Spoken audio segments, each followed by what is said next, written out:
Friends, welcome to our channel mathematics success. हम लोग आज बात करेंगे कुछ और इम्पोर्टेंट क्वेश्चंस के बारे में। ठीक है, इससे पहले हम लोग 5-6 क्लासेस और डिस्कस कर चुके हैं। अगर आपने वो क्लासेस नहीं देखी हैं तो आप उन्हें पहले देखिए, उसके बाद इस वीडियो को देखिए तो आपको चीज़ें ज़्यादा क्लियर होंगी। ठीक है, क्योंकि जो क्वेश्चन हम कराने जा रहे हैं 1-2 रिलेशंस इसमें यूज़ होंगे। हालांकि इतना यूज़ नहीं है कि आपको बिल्कुल समझ में ना आए, लेकिन आप अगर पहले वाली वीडियोस देखेंगे तो आपकी क्लियरिटी ज़्यादा रहेगी। इसलिए बोल रहे हैं कि आप पहले वाले जो वीडियोस हैं ना पहले देखिए, उसके बाद ही ये देखें। ठीक है, तो हम देख लेते हैं क्या है हमारा क्वेश्चन। ठीक है, by constructing difference table find the 7 term as well as the general term of series. ठीक है, फाइंड आउट करना है और कंस्ट्रक्ट करनी है टेबल, डिफरेंस टेबल को, और 7 टर्म फाइंड आउट करना है। 0, 0, 2, 6, 12, 20 ये टर्म्स दिए गए हैं, तो कंस्ट्रक्ट करते हैं। ठीक है, ये से पहले हम बता चुके हैं आपको ये टेबल कैसे बनानी है। आपको सिंपल सा यहाँ पे एक बार और सुन लीजिए। एक्स ये 1 2 3 4 जितने एक्स दिए होंगे वो 1 2 3 4 तक नंबर डालेंगे। एफ एक्स यहाँ पे हमारे देखिए यहाँ पे दे रखा हुआ है, यहाँ पे 6 टर्म ऑलरेडी दे रखे हैं, 1 2 3 4 5 6। 7th आपसे पूछा गया है कि यहाँ पे कौन सा टर्म आएगा। ठीक है, तो हमने वही यहाँ पे देखिए 0 0 0 2 6 12 20 ये मान लिए। 7 टर्म हमने ए मान लिया अपने आप से, क्योंकि हमें वैल्यू पता नहीं है। फिर जो यहाँ पे ये आते हैं ये हमारा डेल्टा एफ एक्स होता है, ये del square, del cube, del 4, del 5। ठीक है, फॉरवर्ड डेल्टा है ये, तो इसे इस टाइप से लिख लेते हैं। उसके बाद हम लोग वैल्यू फाइंड आउट करते हैं। अब कैसे करते हैं, नीचे वाले से ऊपर वाले को माइनस करते हैं। 0 में से 0 गया 0। देखिए ये वैल्यूज हमने यहीं से लिखी हैं जो दे रखी हैं। 1 2 3 4 ये नंबरिंग अपने आप ही कर ली है 7 तक। ओके, तो अब भी जो है देख लीजिए, नीचे वाले से ऊपर वाले को माइनस करना है। सिंपल सा 0 - 0 0, 2 - 0 2, 6 - 2 4, 12 - 6 6, 20 - 12 8, और a - 20, क्योंकि a की वैल्यू हमको फाइंड आउट करनी है भाई। 7 टर्म फाइंड आउट करना है ना। तो यहाँ से अब इसको देखेंगे, 2 में से 0 गया 2, 4 में से 2 गया 2, 6 में से 4 गया 2, 8 में से 6 गया 2। अब a - 20 में से 8 माइनस करना है, तो माइनस देखिए a - 20 से 8 माइनस ऐसे ही तो लिखेंगे, a - 20 - 8, तो a -20 और माइनस का 20 माइनस का 8 जुड़ जाए, -28 वही यहाँ पे लिख दिया है। ठीक है, इतनी चीज़ें क्लियर हुई।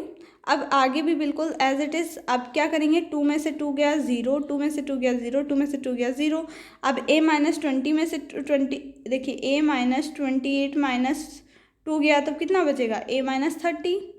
ये तो बचेगा भाई, माइनस माइनस के ऐड होते हैं और माइनस का ही साइन आता है, a - 30। अब 0 में से 0 0, फिर a - 30 में से 0, फिर a - 30।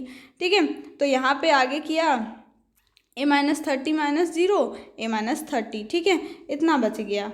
अब आगे देख लेते हैं। अब हमको यहाँ पे a - 30 आ गया सिंपल, क्योंकि 7 टर्म हमको फाइंड आउट करना है। a - 30 में से 0 गया, a - 30 बचेगा।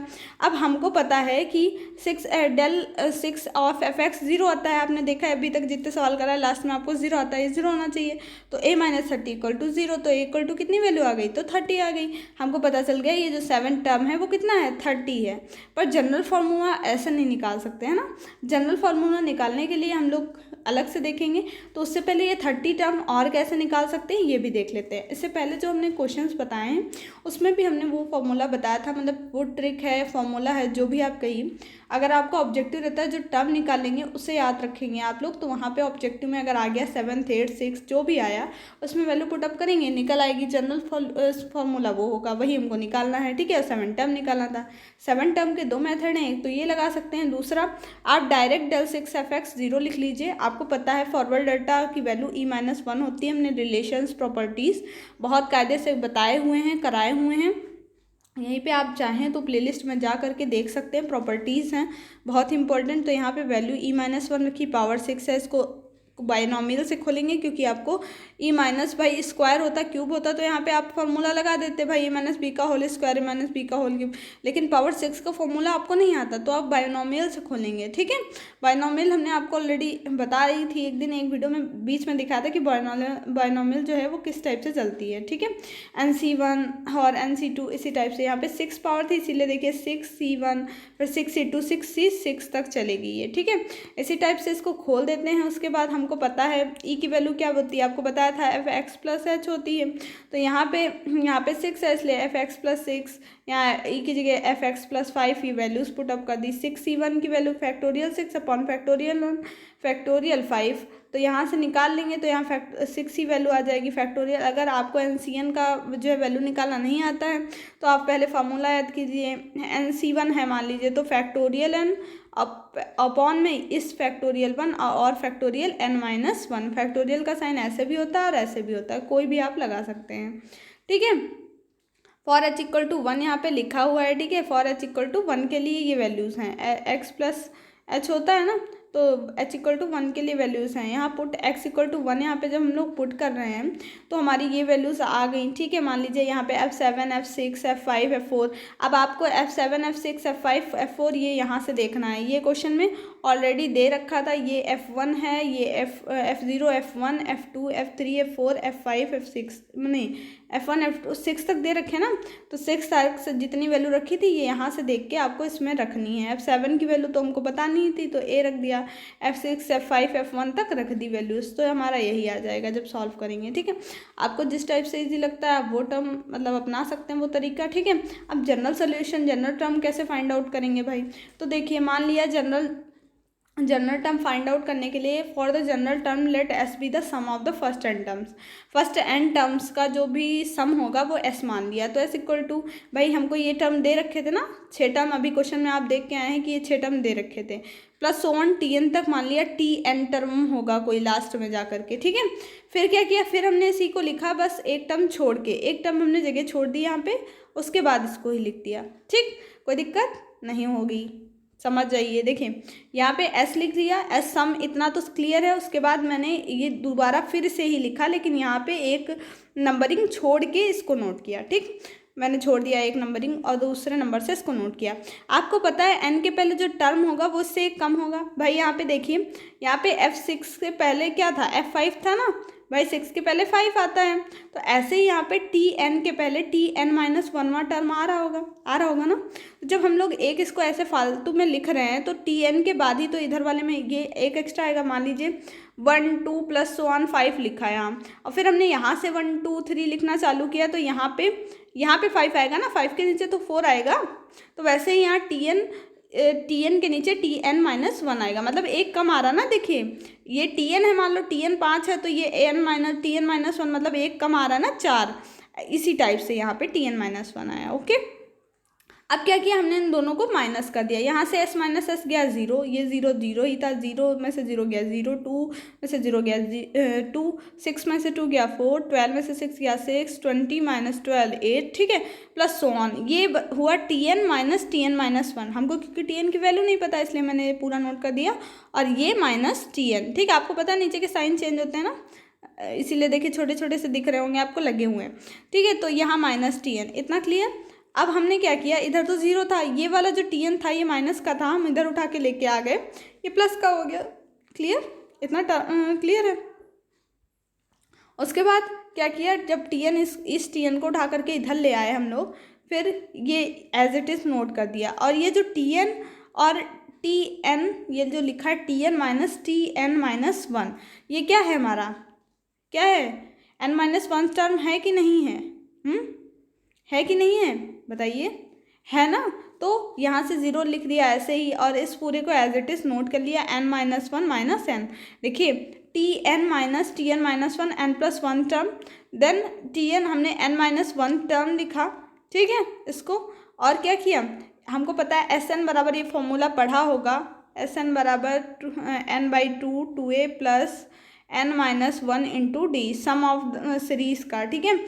जब वहाँ पे आप लोग श्रेणी पढ़ते होंगे 12th में, जो हिंदी मीडियम वाले हों, समांतर श्रेणी करके ऐसा कुछ था, पढ़ा है, तो वही खुली है, ठीक है। वही फॉर्मूला जो पढ़ते थे पहले, इनफाइनाइट से आते हो particle a upon 1 minus r, ठीक है, ऐसा कुछ होता था ना सीरीज़ में फॉर्मूला, सम सीरीज़ का सम है, तो वही फॉर्मूला यहाँ पे हमने लगा दिया है। यहाँ पे n-1 टर्म है, इसलिए यहाँ पे n-1 रखा है इनकी जगह।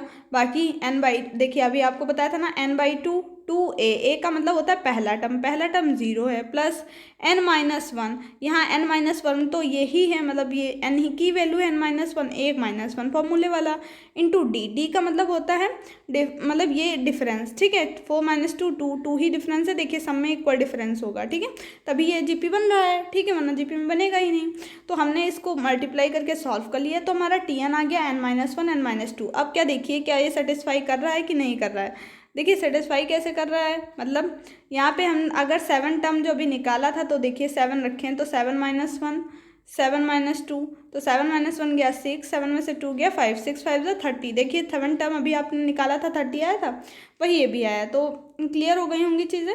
मतलब यही क्वेश्चन का आंसर भी आ रहा था, और हमने Tn अगर फाइंड आउट कर लें हम, तो ऑब्जेक्टिव में अगर हमसे 10 पूछे 9 पूछे कोई भी टर्म पूछे, तो हम लोग यहाँ पे वैल्यू फाइंड आउट रख के मतलब फाइंड आउट कर सकते हैं, ठीक है। तो अब देखते हैं, अब मान लीजिए अगर आपसे वैसे लगाना चाहते हैं, तो आपसे अगर 8 तक वहाँ पे पूछा होता, अगर आप उस टाइप से लगाते, तो पहले आप 7 फाइंड आउट करते, 7 रख के फिर आप 8 मानते, 8 को b मान लेते, या a फिर पहले मतलब a की जो वैल्यू निकल के आई थी वो फॉर्म रखते वहाँ पे, फिर सॉल्व करते, फिर वहाँ पे b मानते 8 को, फिर 9 को, ऐसे करना पड़ता, और यहाँ पे निकालने से आपको डायरेक्ट हो गया, ठीक है। देखिए बहुत कायदे से नोट्स बनाइएगा, बहुत ही अच्छे तरीके से हम पढ़ा रहे हैं आपको, रिटन हैंड रिटन नोट्स हैं, ठीक है, जितना हो पा रहा है किया जा रहा है। तो आप खुद से मैंने मतलब मेरी खुद की कॉपी है ये, ठीक है, जिससे मैं पढ़ा रही हूँ, तो आप समझ सकते हैं, मतलब आपको भी अपने तरफ से पूरा प्रयास करना चाहिए। और पोल में तो यही आया है कि रिज़ल्ट के बाद ही मतलब जो है पढ़ाया जाए फिज़िक्स वगैरह, ठीक है। तो वेट कर लें अगर चाहिए आप लोग, क्योंकि अगस्त के मतलब लास्ट तक तो रिज़ल्ट आ ही जाना है, आप सभी को पता है कि अगस्त में ही आ जाएगा, तो कोई दिक्कत नहीं होगी, तब भी हम लोग कंप्लीट तो कर ही लेंगे। मुझे क्या है, मैं 4 वीडियो पढ़ा दूँगी, एक साथ पढ़ना तो आपको है ना, तो वो आपको देखना पड़ेगा, है ना, और मुझे भी देखना पड़ेगा, क्योंकि मेरे पास टाइम होगा तभी तो पढ़ाऊँगी, नहीं होगा तो कैसे पढ़ाएंगे बताइए आप ही, है ना। तो वो देखते हैं फिर क्या होता है। By mean of the relation F X ये दिया हुआ है, ये फाइंड आउट करना है, ये F1 F0 F1 F2 F3 की वैल्यू दे रखी है, ठीक है। हम टेबल कंस्ट्रक्ट करेंगे, आपको पता है 0 1 2 ये जो एफ एक्स की जगह दे रखे हैं, 1 2 3 4 ये नंबरिंग करते हैं, ये वैल्यू होती है एफ एक्स की, -2 1 1 -2, ठीक है। तो यहाँ पे हमने ये बना ली इस टाइप से टेबल, ठीक है। कितनी छोटी सी टेबल बनी है, 1 में से -1 गया, देखिए 1 -1 गया, तो ये माइनस माइनस प्लस हो गया, 1 + 1 2 आया, 1 - 1 0 आया। अब -2 और में से -1 -3 हो गया ना, अब -3 में से 0 गया तो -3, और 0 में से 2 गया तो -2, 0 - 2 भाई -2 आता है ना। अब देखिए -3 में से -2 कर दिए तो क्या आया, यहाँ -3 में से -2 करेंगे तो -3 + 2 मतलब -1, ठीक, यही लिखा है। आप खुद से ये प्रयास करिएगा। यहाँ पे हमको इसकी वैल्यू फाइंड आउट करनी थी, F x = 1 + delta forward delta की होल पावर x F0, ठीक है। तो हमने यहाँ पे ये उतार लिया एज गिवन, ठीक है, ये दे रखा था, ये हमने लिख लिया। अब क्या करेंगे हम इसको बायनोमियल खोलेंगे, ठीक है, बायनोमियल से 1 + nx + n(n-1) upon factorial 2x² ये होता है, ठीक है, इस टाइप से बायनोमियल खुलती है। तो 1 ये वाला हो गया, 1 + nx, n की जगह यहाँ पे क्या है x है, x डेल्टा हो गया, ठीक है, nx, और n(n-1) मीन्स x -1, भाई पावर तो n है ना, हम तो 1 + x की होल पावर n बायनोमियल की बात कर रहे हैं, लेकिन यहाँ 1 + डेल्टा की होल पावर x है, तो x की जगह 1 है, ठीक है। तो वैल्यू पुट अप कर रहे हैं ना, आपके पास फॉर्मूला लिखा हो तो गूगल पे सर्च मारिएगा, एक ही बार में आपको बायनोमियल आ जाएगी, इमेजेस में वगैरह में सर्च कर लीजिएगा, बहुत कायदे से आपको मिल जाएंगी, सारे नोट कर लीजिएगा। और हमने ट्रिग्नोमेट्री के भी फॉर्मूले बताए थे, कितने लोगों ने नोट किया नीचे कमेंट बॉक्स में बताएंगे। बहुत कम लोग तो वैसे भी पहले ये क्लासेस पढ़ रहे हैं, आधे लोग तो सोच रहे हैं रिजल्ट के बाद ही देखेंगे, फिर उनको बोझ लगेगा। जो लोग मतलब सोचते हैं कि नहीं एकदम से, अब जो लोग धीरे धीरे से मतलब अब मान लीजिए आप ही ले लीजिए, कुछ भी है, ठीक है, मान लेते हैं, चलो ठीक है, कभी रोज़ रोज़ पार्टी अगर करने को मिले, मान लो, ठीक है, रोज़ रोज़ पार्टी करने को मिले, तो क्या पार्टी करने का मज़ा आएगा, नहीं आएगा ना, कभी कभी होती है तो मज़ा आता है। तो डेली कहेंगे अरे यार ये तो डेली होती है, डेली मनाते हैं ना, ऐसा होता नहीं है हालांकि, मतलब लेकिन फिर भी अगर डेली कोई काम किया जाए तो आपको लगता है कि नहीं बोरिंग हो गया, लेकिन बोरिंग होता है वो, लेकिन बाद में अच्छा भी रहता है। क्यों अच्छा रहता है? जैसे मान लीजिए पढ़ाई के मामले में, खा पार्टी का मामला नहीं चल रहा है यहाँ पे, पढ़ाई का चल रहा है। आप रोज़ पढ़ रहे हैं, ठीक है, आप रोज़ पढ़ रहे हैं, आपने मान लीजिए आज 2 लेसन पढ़े, मान लीजिए एक पन्ना आज आपने पढ़ा, कल एक पढ़ा, ठीक है, मान लीजिए परसों आपके पास टाइम नहीं मिला, आपने नहीं पढ़ा, ठीक है, लेकिन मान लो जो एक ही दिन में आज ही पढ़ना चाहता है सब कुछ, उसको वो चीज़ें इतनी क्लियरली याद नहीं रहेंगी जितनी आपको रहने वाली हैं, ठीक है, क्योंकि आप डेली रेगुलरिटी आपकी बन गई है, मेंटेन हो गई है, आपकी कैपेसिटी बढ़ जाएगी आप डेली पढ़ेंगे तो। वो एक दिन में पढ़ने वाले बस उन्हें एग्ज़ाम भर ही याद रहता है, उनकी जो है मतलब माइंड डेवलप नहीं होता उनका, केवल उनको एक ही दिन का बस वही याद रहेगा, उनके दिमाग में चीज़ें बस उतनी ही देर रहेंगी जब तक वो पेपर दे के नहीं आएंगे, क्योंकि उन्होंने सिर्फ एक ही दिन पढ़ा, एक महीना पढ़ा मान लो पेपर के पहले स्कीम आने के बाद। लेकिन आप लोग तो बहुत दिन से पढ़ रहे हैं, जो लोग भी पढ़ रहे हैं, ठीक है, मान लीजिए रेगुलरिटी मेंटेन है उनकी, तो वो चीज़ें उनको दिमाग में ज़्यादा चलेंगी उस टाइम पे। मान लीजिए अभी ऑब्जेक्टिव हो गया था, मान लो आपका थर्ड ईयर में भी ऑब्जेक्टिव हो जाए, तो वो लोग नहीं कर पाएंगे उतना बेहतर जितना आप लोग कर पाएंगे जो रेगुलर बेस पे आएंगे, है ना। तो इस वजह से बोला जाता है कि रेगुलरिटी मेंटेन करना, मतलब कोचिंग वगैरह जाते होंगे, बहुत सारे लोग पढ़ते होंगे, तो वो देखते होंगे भाई कोचिंग क्यों जाते हैं लोग, इसीलिए जाते हैं जिनके कॉलेज वगैरह में पढ़ाई रेगुलरिटी नहीं होती, मतलब सभी को पता है कि कॉलेजेस में ऐसे रेगुलरिटी नहीं बन पाती, तो कोचिंग जाते हैं, कहते हैं रेगुलरिटी मेंटेन, बस यही है फ़र्क, और कुछ नहीं होता, ठीक है। तो यहाँ पे हमने ये देख रहे थे, तो यहाँ पे F1 F0 है, ठीक है, एक्स डेल F0 यहाँ से मल्टीप्लाई, ये F0 यहाँ पे मैं इधर लिख दिया मैंने, ठीक है, F0 की मल्टीप्लाई कर रहे हैं ये सब में, ठीक है, इनके साथ भी, इनके साथ भी, इनके साथ भी, सबके साथ में, ठीक है। तो हमारा ये F0 एक्स और फॉरवर्ड डेल्टा F0, F तो डेल्टा के साथ ही आएगा ना, तो एक्स स्क्वायर, ये x square minus x multiply कर दी, ये एक ब्रैकेट में लिखिएगा वरना लगेगा इसके साथ ही है केवल, ठीक है। तो डेल स्क्वायर F0, फिर ये इसकी मल्टीप्लाई कर ली हमने, डेल क्यूब F0 प्लस 1 करते जाए, ठीक है। और अब क्या किया हमने यहाँ पे वैल्यू, ये जो दे रखी थी ये वैल्यूज़, ठीक है, ये दे रखी थी ना, अब हमको इनका काम आएगा। अब देखिए अगर आपसे डेल F0 पूछेगा तो आप ये वैल्यू रखेंगे, ठीक है, डेल स्क्वायर F0 पूछेगा तो वैल्यू ही नहीं है, डेल स्क्वायर F1 पूछेगा तो -2, डेल स्क्वायर F2 पूछेगा तो -3, डेल क्यूब पूछेगा तो -1, इस टाइप से आपसे पूछा जाएगा, ठीक है। आपको वैल्यूज़ पुटअप करनी है, तो अब देखिए यहाँ पे कैसे पुटअप करेंगे। F0 की वैल्यू अभी क्या थी, यहाँ से अभी आपने देखा ये F-1 थी, तो -1 हमने यहाँ पुटअप कर दी, ठीक है। अब एक्स F0 की यहाँ पे एक्स डेल F0 कितना है, डेल F0 ये है 2, ये नोट कर दी, ठीक, नोट करी। अब अगला इसी टाइप से डेल स्क्वायर F0 -1, ये नोट करते चले गए, ठीक है, डेल स्क्वायर ये है, ठीक है, -2 वैल्यू, -2 नोट करी, ये देखिए -2, ऐसे ही वैल्यू ऊपर वाले से आपकी कॉपी में लिखी होंगी, आप वहाँ से देख करके लिखिए, बस मल्टीप्लाई करके खोल देना, ये हमारी एफ की वैल्यू आ गई। कितना सिंपल सा था, और जितना भी पढ़ा है उतना बहुत ही इम्पॉर्टेंट है, ठीक है। और वीडियो को आप लोग शेयर कर दीजिएगा मेरे बिना कहे, कुछ लोगों ने तो कर ही दिया होगा, लेकिन कुछ लोग मतलब ये है कि जब तक कहेंगे नहीं तब तक करना ही नहीं है। लाइक कर दीजिएगा, शेयर कर दीजिएगा और नीचे कमेंट करके भी बताइएगा आपको वीडियो कैसा लगा। मिलते हैं अपना नेक्स्ट वीडियो में। जय हिंद, जय भारत।